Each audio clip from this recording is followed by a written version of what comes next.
Makamu wa rais wa Marekani James David Vance amesema kuwa Rais Donald Trump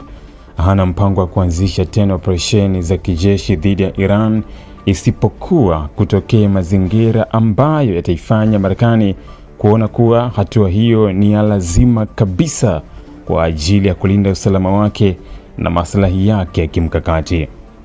Kauli hiyo imekuja wakati kukiwa na tahadhari kubwa kuhusu mustakabali wa uhusiano kati ya Iran na Marekani baada ya vita vya hivi karibuni, huku juhudi za kidiplomasia zikianza kushika kasi.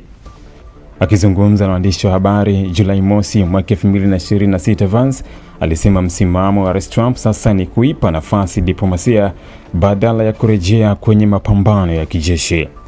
Alisema kuwa utawala wa Trump hauko tayari kuwarejesha wanajeshi wa Marekani katika operesheni mpya dhidi ya Iran bila kuwepo sababu iliyo wazi, yenye uzito na inayohitaji hatua za haraka. Ninachoweza kuthibitisha ni kwamba Rais Trump hana nia ya kuwarejesha wanajeshi wetu huko isipokuwa pale ambapo itakuwa lazima kabisa kufanya hivyo, alisema Vance, akisisitiza kuwa Marekani haitachukua hatua za kijeshi kwa misingi ya kubashiri au kuongeza mivutano isiyo ya lazima.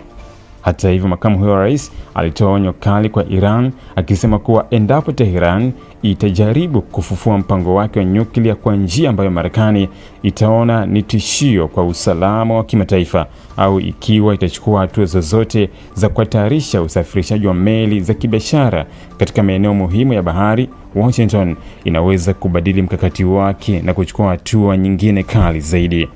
Kwa mujibu wa Vance, utawala wa Trump unaamini kuwa njia bora kwa sasa ni kuhakikisha Iran hairejei kwenye shughuli ambazo zinaweza kuongeza mvutano katika Mashariki ya Kati, huku kiacha wazi Marekani kufuatia kwa karibu mwenendo wa Tehran kabla ya kufanya maamuzi yoyote mapya. Kauli hiyo imekuja huku mazungumzo kati ya Marekani na Iran yanayoendelea mjini Doha yakitajwa kupiga hatua nzuri. Vance alisema mazungumzo hayo yanaendelea katika mazingira ya kujenga na kwamba wajumbe wa Marekani wanashiriki kwa nia njema, wakitarajia kupata suluhisho la kudumu ambalo litapunguza mvutano uliodumu kwa muda mrefu kati ya mataifa hayo mawili. Aliongeza kuwa utawala wa Trump unaamini kwa mazungumzo yana nafasi ya kuleta matokeo chanya ikiwa pande zote zitaendelea kuonyesha utayari wa kushughulikia tofauti zao kwa njia ya mazungumzo badala ya kutumia nguvu za kijeshi.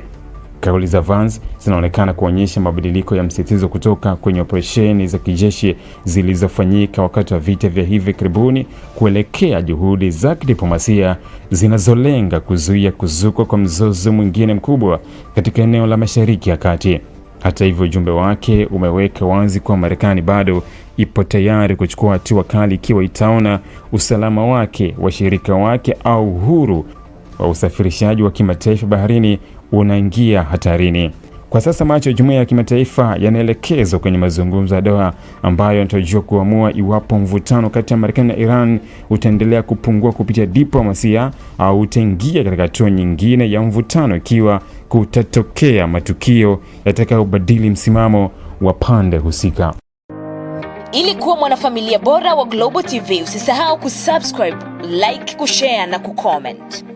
Baada ya kusubscribe, bonyeza alama ya kengele ili kupata taarifa kwa kila video inayopanda Global TV Online.